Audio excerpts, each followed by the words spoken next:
கர்த்தருடைய பரிசுத்த நாமத்திற்கு மகிமை உண்டாவதாக. வாசிக்கலாம். 2 பேதுரு 3ஆம் அதிகாரம் 5வது வசனத்திலிருந்து 14வது வசனம் வரையிலையும் வாசிப்போம். 2 Peter chapter 3 verses from 5 to 14. பூர்வ காலத்தில் தேவனுடைய வார்த்தையினாலே வானங்களும் ஜலத்தினின்று தோன்றி ஜலத்தினாலே நிலை கொண்டிருக்கிற பூமியும் உண்டாயினவென்பதையும், அப்பொழுது இருந்த உலகம் ஜலப்பிரவாயத்தினாலே அழிந்ததென்பதையும் மனதார அறியாமல் இருக்கிறார்கள். இப்பொழுது இருக்கிற வானங்களும் பூமியும் அந்த வார்த்தையினாலே அக்கினிக்கு இரையாக வைக்கப்பட்டு தெய்வ பக்தியில்லாதவர்கள் நியாய தீர்க்கப்பட்டு அழிந்து போகும் நாள் வரைக்கும் காக்கப்பட்டிருக்கிறது. பிரியமானவர்களே, கர்த்தருக்கு ஒரு நாள் 1000 வருஷம் போலவும் 1000 வருஷம் ஒரு நாள் போலவும் இருக்கிறது என்கிற இந்த ஒரு காரியத்தை நீங்கள் அறியாதிருக்க வேண்டாம். தாமதிக்கிறார் என்று சிலர் எண்ணுகிறபடி கர்த்தர் தமது வாக்குத்தத்தத்தை குறித்து தாமதமாயிராமல் ஒருவரும் கெட்டு போகாமல் எல்லாரும் மனம் திரும்ப வேண்டும் என்று விரும்பி நம்மேல் நீடிய பொறுமையுள்ளவராய் இருக்கிறார். கர்த்தருடைய நாள் இரவிலே திருடன் வருகிற விதமாய் வரும். அப்பொழுது வானங்கள் மடமட என்று அகன்று போம், பூதங்கள் வெந்து உருகிப்போம், பூமியும் அதிலுள்ள கிரியைகளும் எரிந்து அழிந்து போம். இப்படி அவைகளெல்லாம் அழிந்து போகிறதா இருக்கிறபடியால் நீங்கள் எப்படிப்பட்ட பரிசுத்த நடக்கையும் தேவ பக்தியும் உள்ளவர்களாக இருக்க வேண்டும். தேவனுடைய நாள் சீக்கிரமாய் வரும்படிக்கு மிகுந்த ஆவலோடே காத்திருங்கள். அந்த நாளில் வானங்கள் வெந்து அழிந்து பூதங்கள் எரிந்து உருகிப்போம். அவருடைய வாக்குத்தத்தத்தின்படியே நீதி வாசமாயிருக்கும். புதிய வானங்களும் புதிய பூமியும் உண்டாகும் என்று காத்திருக்கிறோம். ஆகையால் பிரியமானவர்களே, இவைகள் வர காத்திருக்கிற நீங்கள் கரையேற்றவர்களும் பிள்ளையில்லாதவர்களுமாய் சமாதானத்தோடு அவர் சந்நிதியில் காணப்படும்படி ஜாக்கிரதையாயிருங்கள். ஜெபம் பண்ணுவோம். நல்ல பிதாவே, நன்றியோடுமை துதிக்கிறோம். இந்த நேரத்திலேயும் இந்த வசனத்தின் மூலமாய் நீர் எங்களோடு பேசும்படி கேட்கிறோம். இன்றைக்கு தியானிக்க போகிறதான இந்த சத்தியம் நாங்கள் கர்த்தாவை உணர்ந்து கொள்ளும்படி எங்களுடைய மனக்கண்களை திறப்பீராக. எங்கள் செவிகள் திறந்தவைகளாய் இருக்கட்டும். எங்கள் இருதயங்கள் ஏற்றுக்கொள்ளக்கூடிய இருதயங்களாய் மாற, சதையான இருதயமாய் மாற உதவி செய்யும். கல்லான இருதயங்களை எடுத்து போடுவீராக, சதையான இருதயங்களை தருவீராக. பரிசுத்த ஆவியானவரே, நீர் இந்த நேரத்தில் நீர் வல்லமையாய் இடைவிடும், நீர் கிரியை செய்யும். உம்முடைய வார்த்தைகளை கர்த்தாவே நீர் தந்தருளும்படியாக நாங்கள் செபிக்கிறோம். இயேசுவின் நாமத்தில் பிதாவே, ஆமென். இன்றைக்கும் தேவனுடைய கோபம், தேவனுடைய கோபம் என்பதை பற்றி சங்கீதம் 2ஆம் சங்கீதத்தில் கடைசி வசனத்தில் இப்படி படிக்கிறோம். குமாரன் கோபம் கொள்ளாமலும் வழியிலே நீங்கள் அழிந்து போகாமலும் இருக்கும்படிக்கு நீங்கள் என்ன செய்யுங்கள்? அவருடைய பாதத்தை முத்தம் செய்யுங்கள். கொஞ்ச காலத்தில் அவருடைய கோபம் என்ன செய்யும்? பற்றி எரியும் என்று சொல்லப்பட்டிருக்கிறது. இப்போ தேவனுடைய கோபம் அது பற்றி எரியும். கொஞ்ச காலத்தில் அது பற்றி எரியும். தாவீதுடைய காலத்தில், இந்த பழைய ஏற்பாட்டு காலத்தில் கோபம் பற்றி எரியும், கொஞ்ச காலத்தில் பற்றி எரியும் என்று சொல்லப்பட்டிருக்கிறனுடைய பொருள் என்ன? கொஞ்ச காலத்தில் என்றால் சாலமன் காலத்திலையா? ஆம், சாலமனுக்கு பிறகு இஸ்ரவேல் ஜனங்களுடைய வாழ்க்கையில் தேவனுடைய கோபம் பற்றி எரிந்தது. இஸ்ரவேல் ஜனங்கள் தேசத்தில் நீங்கள் அதை பார்க்கிறீர்கள். அதை செப்பனியாவை கொண்டு ஆண்டவர் சொல்லுகிறதை பார்க்கிறோம். செப்பனியா புஸ்தகம் 1வது அதிகாரத்தில் 2வது வசனம் இப்படி சொல்கிறது: தேசத்தில் உண்டானதை எல்லாம் முற்றிலும் வாரிக்கொள்ளுவேன் என்று கர்த்தர் சொல்லுகிறார். தேவனுடைய கோபம் வரும்பொழுது, பற்றி எரியும் பொழுது, தேசத்தில் உள்ளவைகள் எல்லாவற்றையும் கர்த்தர் இஸ்ரவேல் தேசத்தில் ஒன்றையும் மீதியாய் வைக்காமல் எல்லாவற்றையும் வாரிக்கொண்டார் என்பதுதான் சரித்திரத்தில் நாம் பார்க்கிற உண்மை. இஸ்ரவேல் சரித்திரம் வரைபடத்திலே இல்லாமல் துடைத்து போடப்பட்டது. சரித்திரத்தில் அப்படி ஒரு நாடு இருந்ததா என்று கேள்வி கேட்க வேண்டிய நிலையில் அது வெகு காலமாய் துடைத்து போடப்பட்டது. இவ்வளவு பெரிய நாடாக இருந்தாலும் சரி, ஆண்டவர் ஒரு நாட்டையே துடைத்து போட வேண்டும் என்றால் அது துடைத்து போடுவார். வாரிக்கொள்ளுவேன் என்று சொல்கிறார். 3வது வசனத்தில் படிக்கிறோம், என்னவெல்லாம் வாரிக்கொள்வாராம்? மனுஷரையும் மிருக ஜீவன்களையும் வாரிக்கொள்ளுவேன். மனுஷரையும் மிருக ஜீவன்களையும்.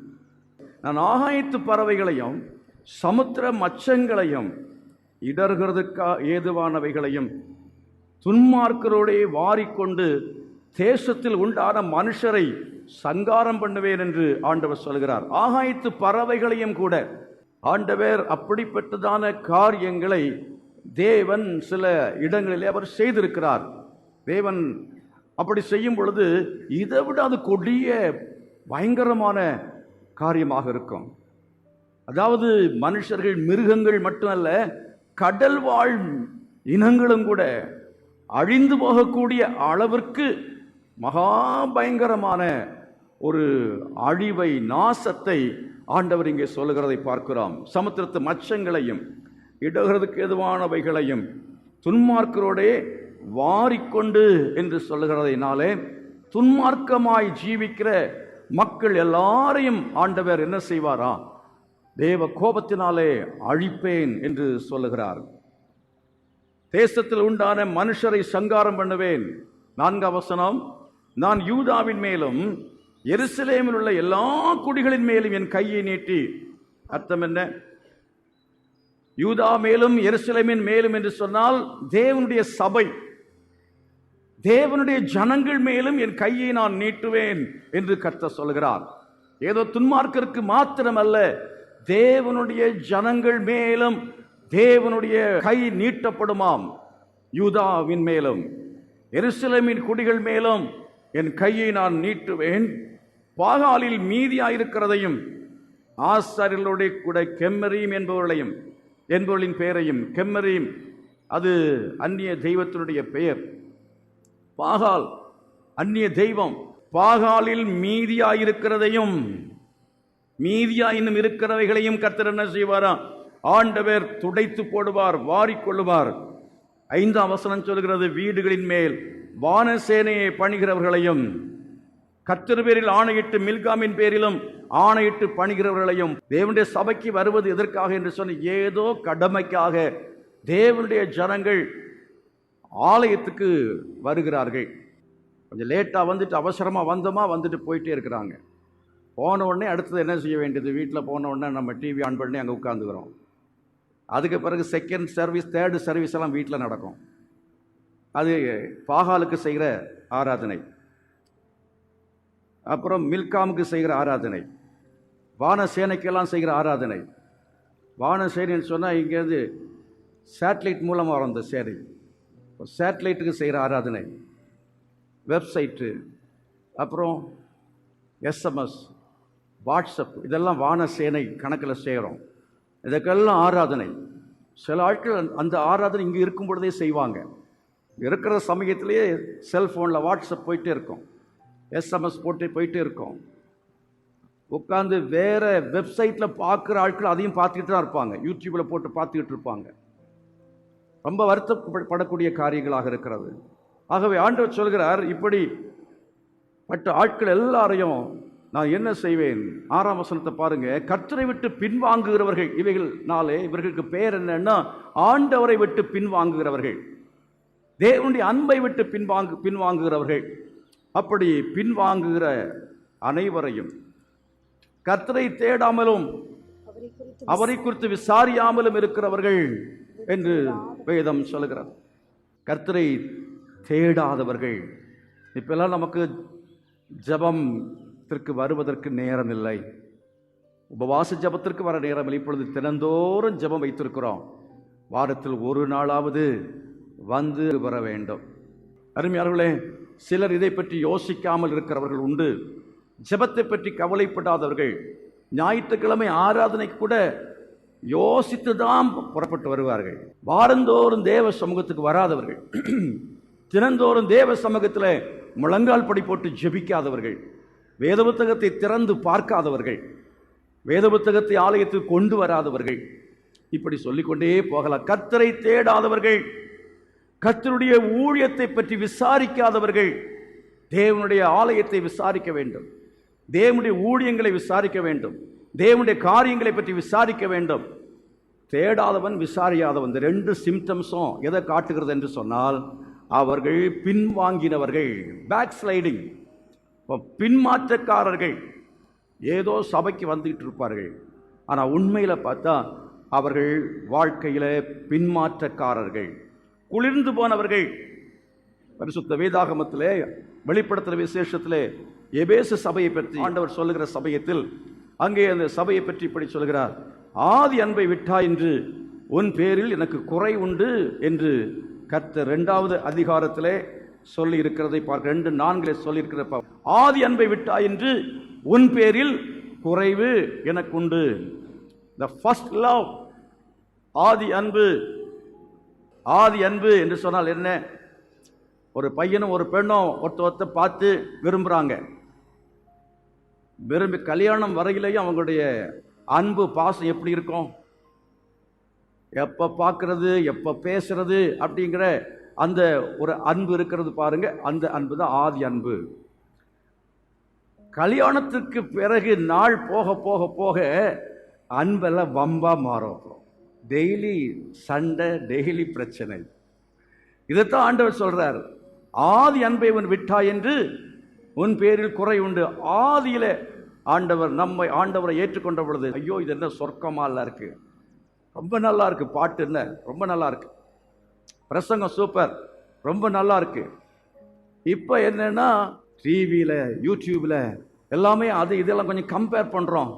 லண்டன்ல ரொம்ப நல்லா இருக்கு, அமெரிக்காவில் ரொம்ப நல்லா இருக்கு, ஆஸ்திரேலியாவில் சர்வீஸ் ரொம்ப நல்லா இருக்கு. போக வேண்டியதானே ஆஸ்திரேலியாவுக்கு, ஏன் சேலத்தில் இருக்கணும்? எல்லாத்தையுமே அவங்க நடத்தினா நல்லா இல்லை.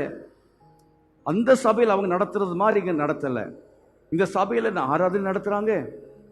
ஆகவே இந்த மாதிரி குறை சொல்லுகிற, குற்றம் சொல்லி கொண்டிருக்கிற இந்த மாதிரிப்பட்டதான நிலைமையில் இருந்து நம்ம வெளியே வர வேண்டியது அவசியமாக இருக்கிறது. கரங்களை வைத்து கர்த்தரை மகிமைப்படுத்தால் அல்லேலூயா. பின்மாற்றக்காரர்கள், ஆதி அன்பை விட்டு விட்டவர்கள். இன்னும் சொல்ல போனால், நீ அதாவது உயிருள்ளவன் என்று பெயர் பெற்றும் செத்தவனாயிருக்கிறாய். உயிருள்ளவன் என்று பெயர் பெற்றும் செத்தவனாயிருக்கிறாய். எந்த நற்கிரியும் நீ செய்யவில்லை. குறை சொல்லிக் கொண்டு, குற்றம் சொல்லிக் கொண்டு இருக்காமல் என்ன செய்ய வேண்டும் என்றால், நீங்களும் வந்து காரியங்களை செய்து பார்க்க வேண்டும். நீங்கள் வந்து செய்ய வேண்டும். யாராவது சரியா செய்யவில்லை என்றால் நீங்கள் என்ன செய்ய வேண்டும்? வந்து செய்து விட வேண்டியது அவசியம். அதாவது சபையில் இருக்கிறவர்களையும் கர்த்தர் சொல்றார், பின்மாற்றக்காரர்களை நான் என்ன செய்வேன்? இவ்விடத்து இராதபடிக்கு சங்கரிப்பேன் என்று கர்த்தர் சொல்கிறதை பார்க்கிறோம். 1 கொரிந்தியர் 10ஆம் அதிகாரத்தை எடுத்துக்கொள்ளுங்கள். 1 Corinthians chapter 10. 1 கொரிந்தியர் 10ஆம் அதிகாரத்தில் 5வது வசனத்திலிருந்து நாம் வாசிக்கலாம். அப்படி இருந்தும் அவர்களில் அதிகமான பேரிடத்தில் தேவன் பிரியமாயிருந்ததில்லை. ஆதலால் வனாந்திரத்திலே அவர்கள் அழிக்கப்பட்டார்கள். ஜனங்கள் வனாந்திரத்திலே அழிக்கப்பட்டார்கள். அருமையானவர்களே, 2 விதமான நிலைமையிலே தேவ கோபத்தினாலே அழிவு வருகிறது. ஒன்று எப்படிப்பட்ட அழிவு என்று சொன்னால், நம்முடைய சரீரத்திலே உண்டாகிற அழிவு. சில சமயத்தில் பொருட்களுக்கு வருகிற அழிவு. முதல்ல பொருட்களுக்கு அழிவு வரும். அதன் பின்பு ஆண்டவர் அந்த அழிவு இன்னும் அதிகமாக மாறும். வீடு போயிடும், வாகனம் போயிடும்.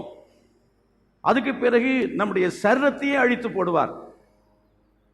சரீரம் போனாலும் பரவாயில்ல, ஆத்மா மிச்சமா கிடைச்சா அது ரொம்ப ரொம்ப நல்ல விஷயம். ஆனால் சிலருடைய ஆத்மாவுமே அழிக்கப்பட்டு போகும். ஆகவே நீங்கள் ஏதோ ஒன்றை, ஒரு கை காலு போனா கூட பரவாயில்ல, வேதமாக ஆகவே 2 கையுடையவனாய் நரகத்துக்கு போகிறதை பார்க்கிலும் 1 கையுடையவனாய் பரலோகத்துக்கு போகிறது நலமாயிருக்கு. 2 கண்ணுள்ளவனாய் நீ நரகத்துக்கு போகிறவனை பார்க்கிலும் 1 கண்ணுள்ளவனாய் நீ பரலோகத்துக்கு போகிறது நலமாயிருக்குன்னு சொன்ன அர்த்தம் என்ன? 1 கண்ணு போகும் பொழுதே மனம் திரும்புதல்.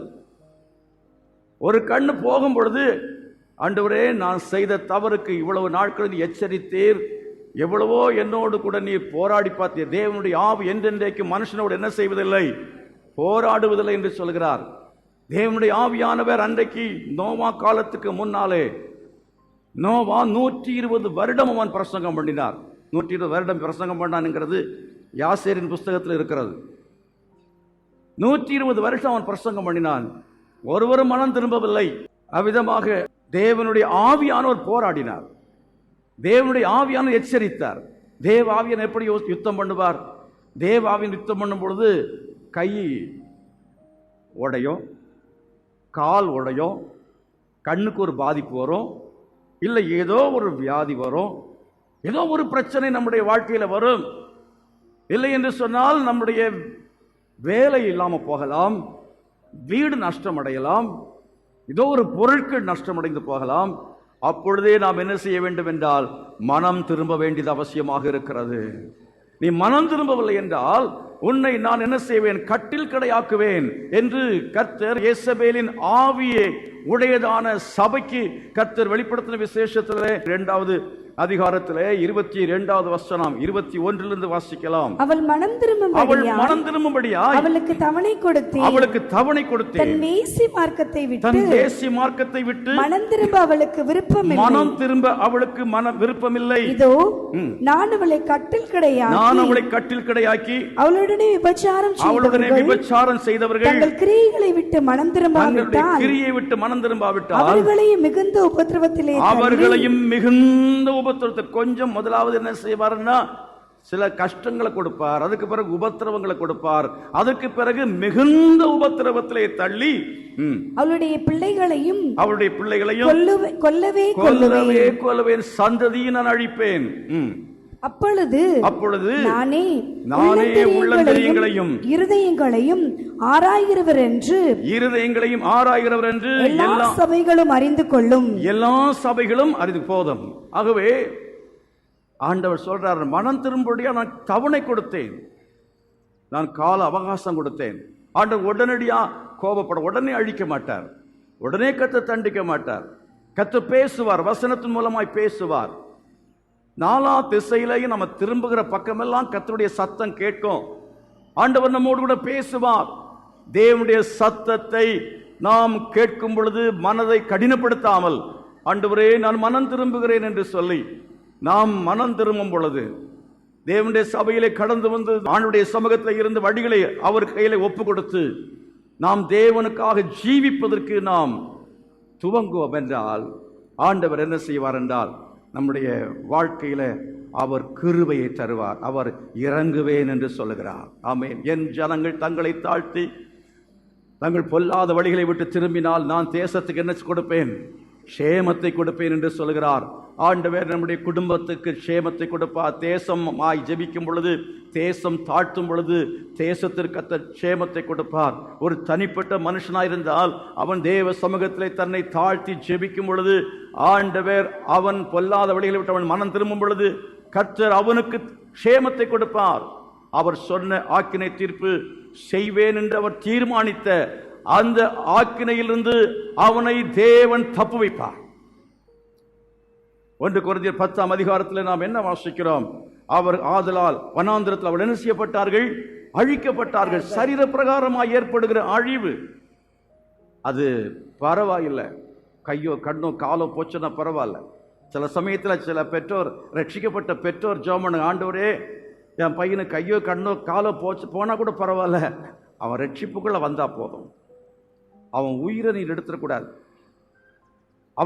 அவன் மரித்து நரகத்துக்கு போகக்கூடாது, அவன் கை காலுக்காக எடுத்தாத பரவாயில்ல, எப்படியாவது ரட்சித்து விடும், அவன் நித்திய நரகத்துக்கு போகக்கூடாது அப்படின்னு சொல்லி ஜெபிக்கிற பெற்றோர் உண்டு. ஏன்னா நரகத்துக்கு போனால் அது மிக பயங்கரமானது, மிகுந்த வேதனை உள்ளதான இடம். ஆகவே அந்த நரகத்திற்கு நாம் போகாமல் இருக்கத்தக்கதாக நாம் என்ன செய்ய வேண்டும் என்று சொன்னால், வழியில இருக்கும் பொழுதே நாம் என்ன செய்ய வேண்டும்? மனம் திரும்ப வேண்டும். குமாரன் கோபம் கொள்ளாமலும் நீங்கள் அழியாமலும் இருக்கும்படிக்கு அவரை முத்தம் செய்யுங்கள். கொஞ்ச காலத்தில் அவருடைய கோபம் என்ன செய்யும்? பற்றி எரியும் என்பதாய் நாம் பார்க்கிறோம். 6வது வசனத்தில் படித்து பாருங்கள். அவர்கள் இச்சித்தது போல நாமும் பொல்லாங்கானவைகளை இச்சியாதபடிக்கு இவைகள் நமக்கு திருஷ்டாந்தங்களாக இருக்கிறது. 7வது வசனம், ஜனங்கள் புசிக்கவும் குடிக்கவும் உட்கார்ந்து விளையாட எழுந்திருந்தார்கள் என்று எழுதியிருக்கிறபடி அவர்களில் சிலர் விக்கிரக ஆராதனைக்காரர் ஆனது போல நீங்களும் ஆகாதிருங்கள். அவர்களில் சிலர் வேசித்தனம் பண்ணி ஒரே நாளில் 23,000 பேர் விழுந்து போனார்கள். அதுபோல நாமும் வேசித்தனம் பண்ணாதிருப்போமாக. அவர்களில் சிலர் கிறிஸ்துவை பரீட்சை பார்த்து பாம்புகளால் அழிக்கப்பட்டார்கள். அதுபோல நாமும் கிறிஸ்துவை பரீட்சை பாராதிருப்போமாக.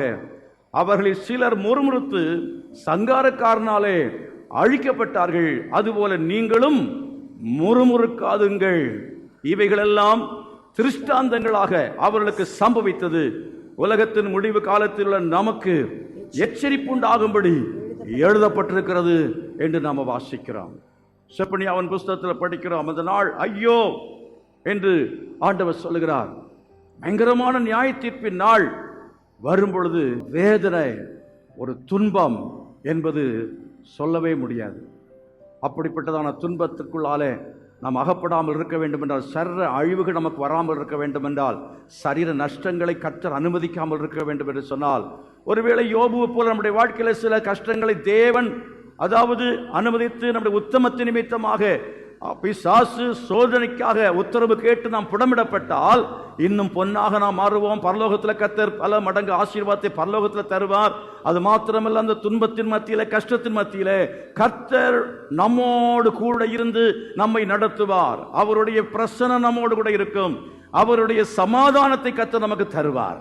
ஆனால் தேவனை இழந்தவர்களாய், தேவனுடைய கோபத்துக்கு உட்படுத்தப்படுகிறவர்கள், அவருடைய நிலைமை மிக மிக பரிதாபமாக இருக்கும். மிக மிக பரிதாபமாக இருக்கும். இந்த உலகத்திலும் அவர்கள் நரக வேதனை அனுபவித்து நித்தியமான நரகத்துக்குள்ளே போய் செல்ல வேண்டியதாக இருக்கலாம். அப்படினால நாம் எச்சரிக்கையாக இருக்க வேண்டியது அவசியமாக இருக்கிறது. ஜாக்கிரதையாக இருக்க வேண்டியது அவசியமாக இருக்கிறது. மனம் திரும்ப வேண்டியது அவசியமாக இருக்கிறது. இது கடைசி காலம் என்பதனாலே நாம் மிகுந்த விழிப்போடும் ஜாக்கிரதையோடு இருக்க வேண்டும். 2 பேதுருவிலே வாசித்த அந்த அதிகாரத்தை, 3வது அதிகாரத்தை திருப்பிக் கொள்ளுங்கள். 2 பேதுரு 3வது அதிகாரத்தில் வாசிக்கிறோம். 14வது வசனம். ஆகையால் பிரியமானவர்களே, இவைகள் வர காத்திருக்கிற நீங்கள் கரையற்றவர்களும் பிழையில்லாதவர்களுமாய் சமாதானத்தோட அவர் சந்நிதியில் காணப்படும்படி ஜாக்கிரதையாய் இருங்கள். ஆகவே நாம் என்ன செய்ய வேண்டும் என்றால், தேவனுடைய கோபத்திற்கு தப்பிக்கொள்ள வேண்டும் என்று சொன்னால் கரையற்றவர்களாய் மாற வேண்டும், பிழையற்றவர்களாய் மாற வேண்டும். நம்முடைய பாவங்களை நாம் எது நம்முடைய வாழ்க்கையில தேவ கோபத்துக்கு ஏதுவானது என்பதை கண்டுபிடித்து அந்த பாவங்களிலிருந்து மனம் திரும்ப வேண்டியது அவசியமாக இருக்கிறது. முதலாவதாக தேவ கோபம் யார் மேல் வெளிப்பட்டது என்பதை பற்றி நாம் கவனிக்கலாம். யூதா புஸ்தகத்தை திருப்பிக் கொள்ளுங்கள். யூதா புஸ்தகத்தில் 6வது வசனம் இப்படி சொல்கிறது: தங்களுடைய ஆதி மேன்மையை காத்துக்கொள்ளாமல் தங்களுக்குரிய வாசஸ்தலத்தை விட்டுவிட்ட தூதர்களையும் மகா நாளின் நியாய தீர்ப்புக்கென்று நித்திய சங்கிலியினாலே அடைத்து வைத்திருக்கிறார். தங்களுடைய ஆதி மேன்மையை காத்துக்கொள்ளாமல் தங்களுக்குரிய வாசஸ்தலத்தை விட்டுவிட்ட தூதர்கள். முதலாவதாக தேவ கோபத்துக்கு உட்பட்டவர்கள் யார் தெரியுமா? தூதர்கள். தூதர்களிலே 2 வகையாக, குறிப்பாக 2 வகையாக சொல்லலாம். இன்னும் வேறு வகைகள் உண்டு என்று சொல்லுகிறார்கள். கேருபீன்கள், சேராபீன்கள். வேதத்தில் படிக்கிறோம். கேருபீன்களும் சேராபீன்களும் பரிசுத்தர் பரிசுத்தர் பரிசுத்தர் என்று ஓயாமல் போற்றிக் கொண்டிருந்தார்கள். அப்போ இந்த கேருபீன்களுக்கெல்லாம் தலைவனாய் ஒருவன் இருந்தார். அவனுக்கு பெயர் தான் கேரூப் என்று பெயர். எசேக்கியேல் தீர்க்கதரிசியின் புஸ்தகத்தில் 28வது அதிகாரத்தில் நீங்கள் வாசிக்கலாம். 28வது அதிகாரத்தில் 14வது வசனம்: நீ காப்பாற்றுவதற்காக அபிஷேகம் பண்ணப்பட்ட கேரூப், தேவனுடைய பரிசுத்த பர்வதத்தில் உன்னை வைத்தேன், அக்கினிமயமான கற்களின் நடுவே உலாவினாய். நீ காப்பாற்றுவதற்காக அபிஷேகம் பண்ணப்பட்ட கேரூப் என்று நாம் வாசிக்கிறோமே. யூதாவிலே நாம் பார்த்ததான அந்த நியாய தீர்ப்பை, தேவ கோபத்தை அனுபவித்து நித்தியமான தண்டனையை பெறுவதற்காக நரகத்திலே தள்ளப்பட போகிறவர்கள் இந்த தூதர்கள் தான். ஒரு கூட்டம் நித்திய சங்கிலினால் தேவன் கட்டி வைத்திருக்கிறார். ஒரு கூட்டம் கிரியை செய்து கொண்டிருக்கிறது. இந்த உலகத்தில் இருக்கிறதான இந்த அசுத்த ஆவிகளை, பிசாசினுடைய சேனைகளை தேவன் ஒரு நாளிலே என்ன செய்ய போறார் என்று சொன்னால் நரகத்திலே தள்ள போகிறார். நரகம் யாருக்குரியது? அது மனுஷனுக்குரியதல்ல. மனுஷனுக்காக தேவன் உண்டாக்கினது நரகம் அல்ல. நரகத்தை யாருக்காக தேவன் உண்டாக்கினார்?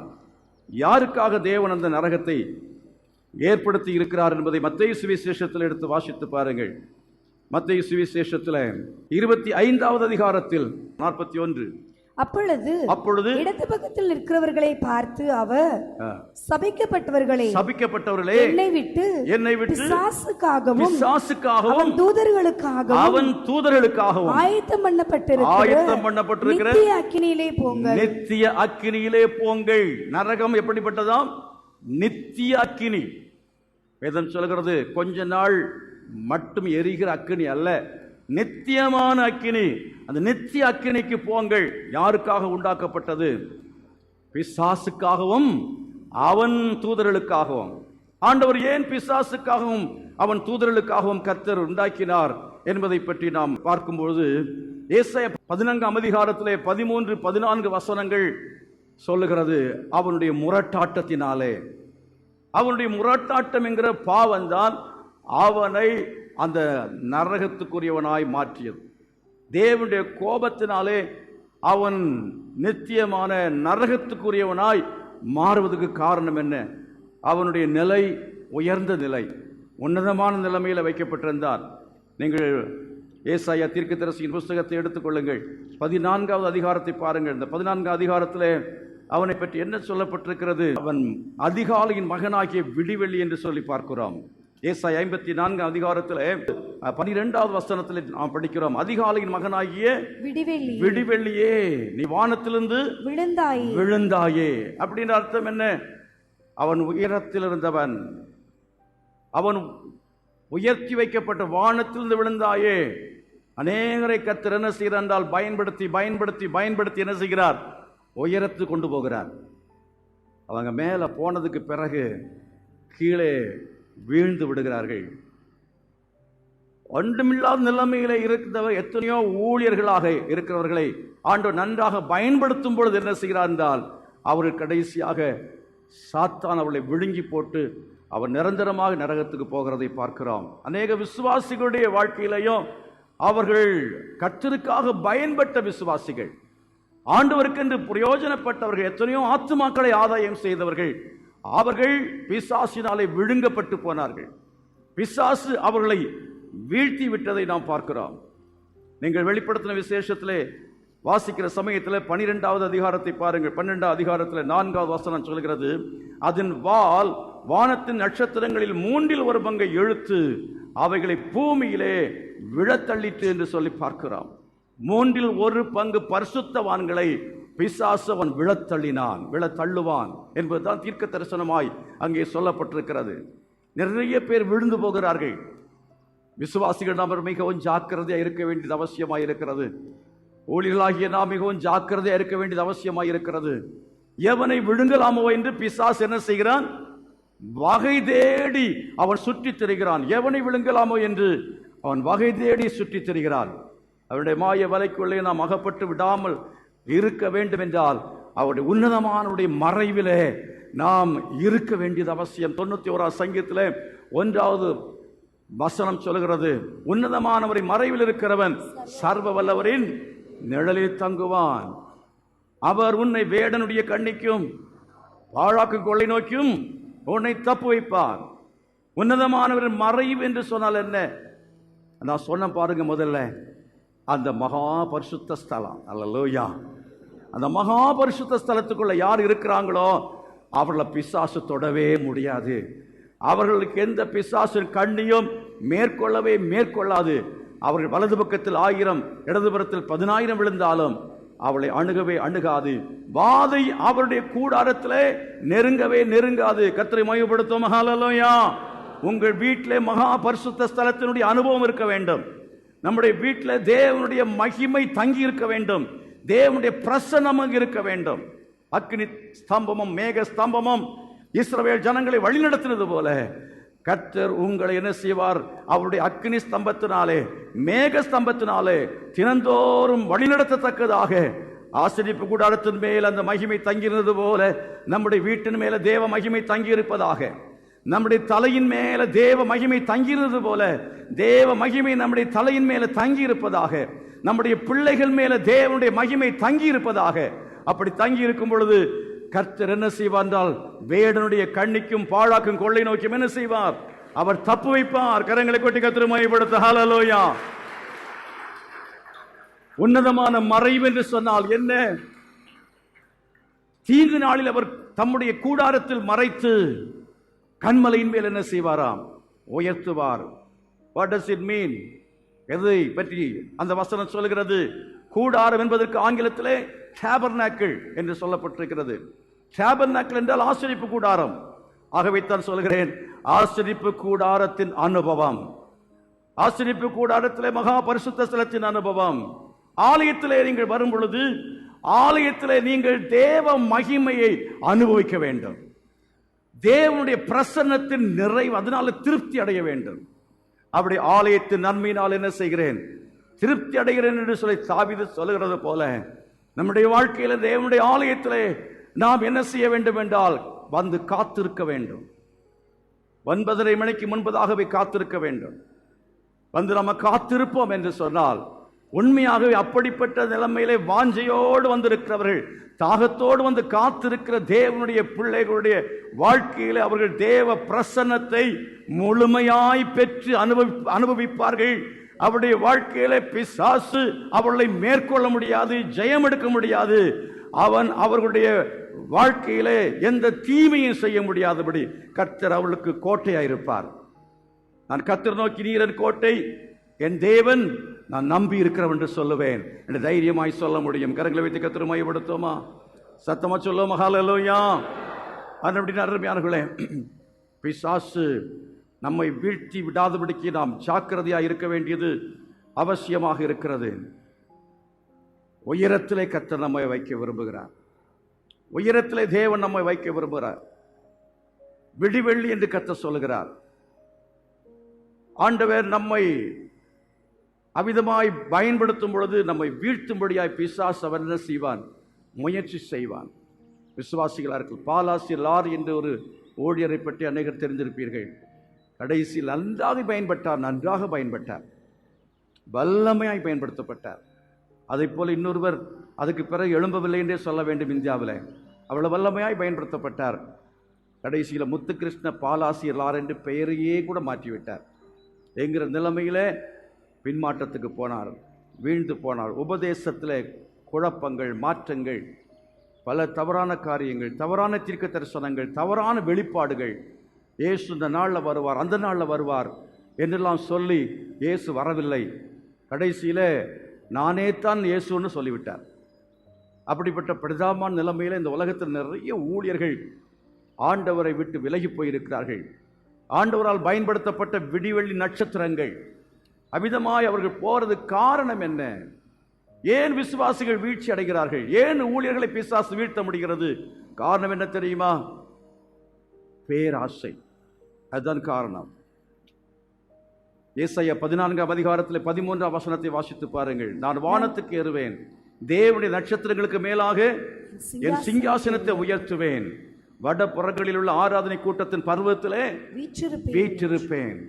படைத்தவர், சிருஷ்டித்தவர், நீ சிருஷ்டிக்கப்பட்டாய் என்று இவனை பற்றி சொல்லி இருக்கிறது எசேக்கியேல். நீ சிருஷ்டிக்கப்பட்டவன், தேவனால் சிருஷ்டிக்கப்பட்டவன். இவன் தானாக உருவானவன் அல்ல, தேவனால் சிருஷ்டிக்கப்பட்டவன். என்ன செய்ய வேண்டும் என்றால் படைத்தவரை மறக்கவே கூடாது. என்னை படைத்தவர், அவருக்கு நான் ஆராதனை செய்ய வேண்டும். அவருக்கு ஆராதனை செய்ய நான் மறக்கக்கூடாது. எனக்கு கொடுத்தவர், எனக்கு நன்மைகளை செய்தவர், அவரை நான் ஆராதிப்பதற்கு நான் மறக்கக்கூடாது என்று அவன் நன்றி உள்ளவனாக இருக்க வேண்டும். ஆண்டவருக்கு ஊழியம் செய்ய வேண்டும். ஆண்டவருக்கு அவன் ஆராதனை செய்ய வேண்டும். ஆண்டவருடைய சமூகத்தில் வரும்பொழுது நன்றாய் கரங்களை உயர்த்தி அசைத்தோ தேவனுக்கு நன்றி பலிகளை செலுத்த வேண்டியது அவசியம். அப்படி அவன் செய்ய வேண்டியவன். ஆனால் கர்த்தருக்கு அவன் ஆராதனை செய்கிறதை கூட அவன் விட்டுவிட்டா பரவாயில்லை, படைத்த அவரை போல மாறுவேன் என்று ஆசைப்பட்டான். என்னை படைத்தவரை போல நான் மாறுவேன், சிருஷ்டித்தவரை போல மாறுவேன், கடவுளை போல மாறுவேன் என்று அவன் ஆசைப்பட்டான். அதுதான் தவறாய் முடிந்தது. அருமையானவர்களே, ஆண்டவர் உங்களை எங்கே அழைத்திருக்கிறாரோ, எதற்கு அழைத்திருக்கிறாரோ, எந்த இடத்தில் வைத்திருக்கிறாரோ அந்த இடத்திலேயே நீங்கள் நிலைத்திருக்க வேண்டும். கர்த்தர் உங்களை பயன்படுத்தி வருகிறார்.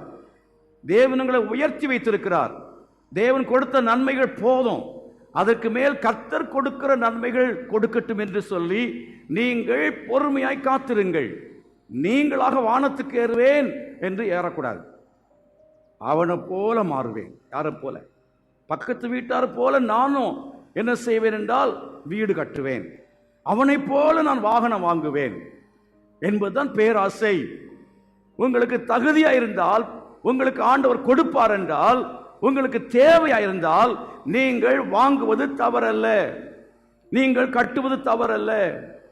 தேவனுக்கு அது சித்தம் இல்லை, அது உங்களுக்கு அவசியம் இல்லை, அது உங்களுக்கு தகுதியாகவும் இல்லை என்கிற நிலைமையில எங்கேயாவது கடனை வாங்கி எங்கிருந்தாவது கடன் கிடைச்சா போதும்.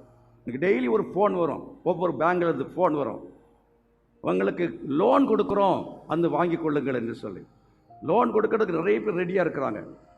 ஆனால் வாங்கின திருப்பி கட்டணுமே, வாங்கிறது பெருசு இல்லை, திரும்ப கட்டணும். அநேகர் அதை யோசிக்கவே மாட்டாங்க. லோன் கிடைக்கிறது அவர்கள் லோனா நினைக்கிறது இல்லை, ஏதோ எனாம் கிடைக்கிறது மாதிரி போய் வாங்கிட்டு அதுக்கு பிறகு மாதந்தோறும் கட்ட முடியாமல் கஷ்டப்படுற ஆட்களை பார்க்கிறோம். ஆகவே அருமையானவர்களே, நாம் மிகவும் கவனமாக இருக்க வேணும், மிக ஜாக்கிரதையாக இருக்க வேண்டும். பொருளாசை, பேராசை நமக்குள்ளே வருவதற்கு இடம் கொடுக்கக்கூடாது. பிசாசு அப்படித்தான் என்ன செய்வான், மயக்குவான். உயர்ந்த மலையிலே கொண்டு போய் காண்பித்து அவன் என்ன செய்தான் என்று சொன்னால், அவன் தேசத்தின் மகிமை எல்லாவற்றை இயேசுவுக்கு காட்டி கொடுத்தான். நம்முடைய கண்களுக்கு அதெல்லாவற்றை காட்டி கொடுப்பான். இன்றைக்கு டிவியில் பார்த்துட்டு இருக்கும் பொழுதே அது எல்லாத்தையும் நமக்கு அட்வர்டைஸ்மெண்ட் வந்துட்டே இருக்கும். இதே மாதிரி வாங்கினா பரவாயில்ல, இதே போல நமக்கு இருந்தால் பரவாயில்லை. நம்ம ஒரு கடைக்கு போகிற சமயத்தில் நம்முடைய கண்கள் என்ன செய்கிறது, இழுக்கப்படுகிறது. அதே போல வாங்கிவிட்டா பரவாயில்லை.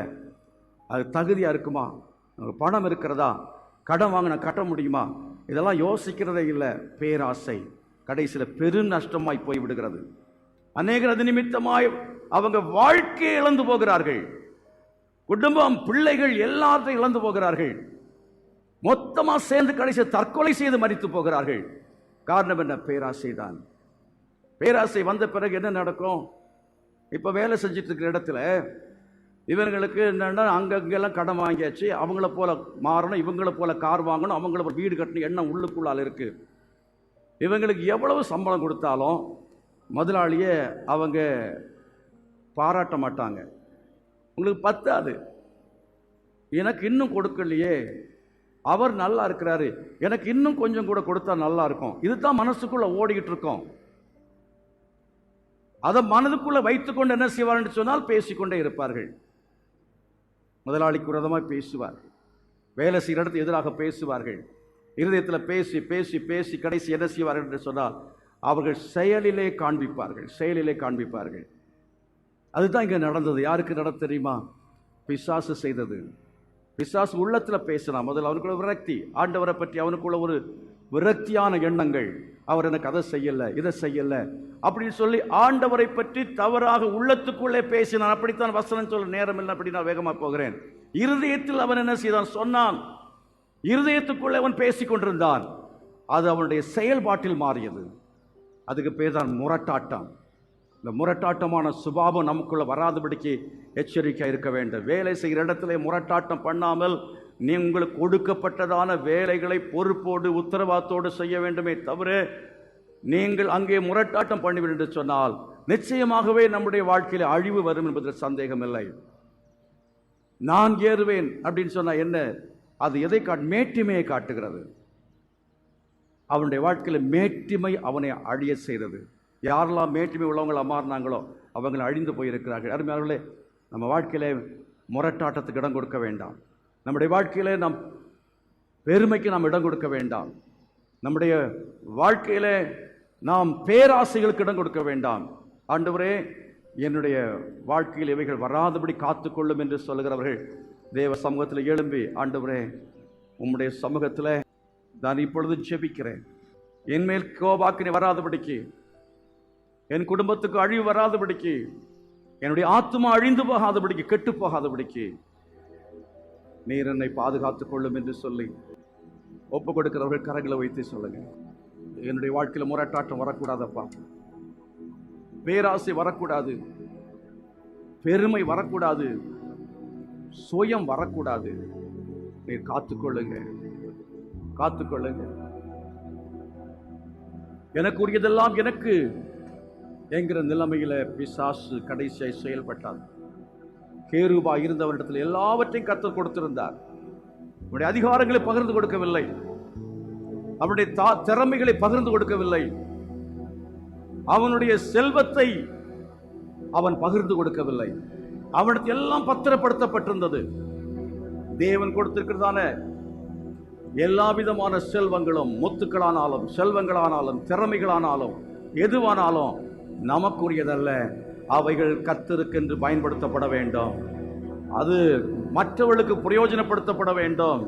தேவைக்கு தகுந்தது போல அவைகள் எடுத்து பயன்படுத்துவதற்கு நாம் எப்போதும் நம்முடைய கையை தாராளமாய் நீட்டக்கூடியவர்களாக இருக்க வேண்டும். ஆனால் கேரூப் விழுந்து போன அந்த பிசாசு அவருடைய சுயநலத்தின் நிமித்தமாக அவன் விழுந்து போனான். கரங்களை வைத்து தேவ சமூகத்தில் கேட்ப, ஆண்டவரே நான் அப்படி காணப்படக்கூடாதப்பா. எனக்கு கர்த்தர் கொடுத்தவைகள் எல்லாம் நான் அனுபவிப்பதற்காக அல்ல, பிறருக்காக. என்னுடைய ஆரோக்கியமும் உம்முடைய நாமத்துக்கு மகிமையாய் பிறருக்காய் பயன்படுத்தப்பட வேண்டும். நான் அவைகளை வைத்துக் கொண்டு நான் சும்மா இருக்கக்கூடாது. நான் அவைகளை வைத்துக் கொண்டு முரட்டாட்டம் பண்ணிக்கொண்டு ஜீவிக்க கூடாது. உதவி செய்யும் என்று சொல்லி கேட்போமா? ஹல்லேலூயா, உமக்கு ஸ்தோத்திரம். Thank you Jesus. Praise the Lord. Hallelujah. Thank you Lord. உமக்கு நன்றி செலுத்துகிறோம் ஆண்டவரே. Thank you Jesus. உமக்கு ஸ்தோத்திரம். வாய்களை திறந்த தேவ சமூகத்தில் சொல்லுங்க, ஆண்டவரே என்னை பரிசுத்தப்படுத்துங்க. உம்முடைய கோபம் என் வாழ்க்கையில் வராதபடிக்கு என்னை காத்துக்கொள்ளுங்கப்பா. ஓ ஹல்லேலூயா. Thank you Jesus. Thank you Jesus. ஹல்லேலூயா. உமக்கு நன்றி இயேசுவே, உமக்கு ஸ்தோத்திரம் ஆண்டவரே. Thank you Lord. Hallelujah. தகப்பனே, நம்முடைய சமூகத்தில் நாங்கள் எங்களை ஒப்புக் கொடுக்கிறோம். எங்கள் வாழ்க்கையில் கர்த்தாவே நீர் தந்திருக்கிறதான நாட்களை காலங்களை நாங்கள் பயன்படுத்திக் கொள்ள கிருபை செய்யுங்க. நாங்கள் ஒருவரும் கர்த்தாவே சாத்தானை போல முரட்டாட்டம் உள்ள மக்களாய் மாறிவிடக்கூடாது, பேராசி உள்ள மக்களாய் மாறிவிடக்கூடாது, மேட்டிமை உள்ள மக்களாய் மாறிவிடக்கூடாது. நாங்கள் சுயநலம் உள்ள மக்களாய் ஜீவிக்க கூடாது. எங்களை காத்துக்கொள்ளும்படியாக நாங்கள் ஜெபிக்கிறோம். எங்களை காத்துக்கொள்ளும்படியாக நாங்கள் ஜெபிக்கிறோம்.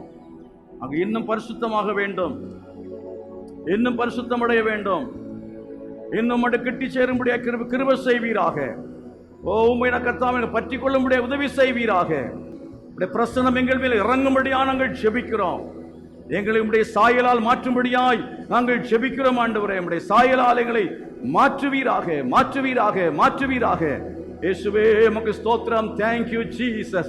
தேவ சமூகத்தில் கேட்போம்படி மாற்றும்படிய சாயலால் மண்ணான என் சரீரத்தை இயங்குதே, என் உள்ளமே இயேசுவை நான் காணவே என்று சொல்ல இந்த பாடலை நம்ம பாடுகிற சமயத்தில் என்னை பரிசுத்தமாக்கும் என்று சொல்லி ஜெபத்தோடு கூட நாம் இந்த பாடலை பாடுவோம். ஆண்டவரே என்னை பரிசுத்தப்படுத்துங்கப்பா, என்னை கழுவுங்க, என் மண்ணான சாயல் நீங்குவதாக.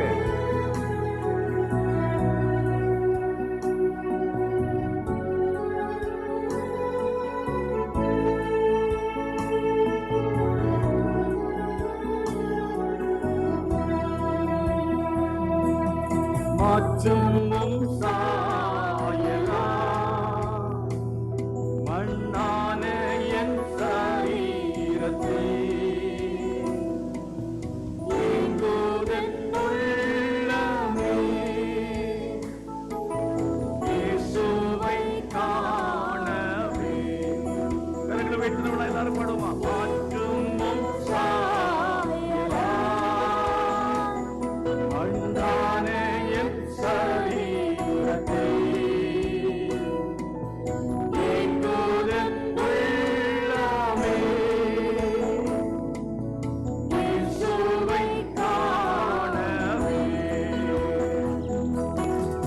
ஹல்லேலூயா. தகப்பனே, உம்முடைய வாக்குத்தத்தத்தின்படியாய் நாங்கள் விசுவாசிக்கிறோம். எங்களுக்கு எல்லாம் கிடைத்திருக்கிறது, பரிபூரணம் உண்டாயிருக்கிறது என்று சொல்லி நாங்கள் சொல்லும்படியாக தேவன் எங்களை ஒரு நாளும் கர்த்தாவை கைவிட மாட்டீர். ஒருவேளை நாளைக்கு உள்ளது இன்றைக்கு கிடைக்காமல் இருக்கலாம், ஆனால் இன்றைக்குரியதை இன்றைக்கு தராமல் போக மாட்டீர். ஆண்டவரே, நாளை குறித்து கவலைப்படாதபடிக்கு அன்றன்றைக்கு உள்ள ஆகாரத்தை எங்களுக்கு தாரும் என்று சொல்லி ஜெபிக்கும்படியாய் கிருபை செய்யும். கவலைப்பட்டு கலங்கி கொண்டிருக்காதபடிக்கு ஆண்டவரை உம்மை உறுதியாய் நம்பி பற்றி கொள்ள கிருபை செய்ய வேண்டும் என்று ஜெபிக்கிறேன். உம்முடைய வார்த்தைகளுக்காய் நன்றி செலுத்துகிறேன்.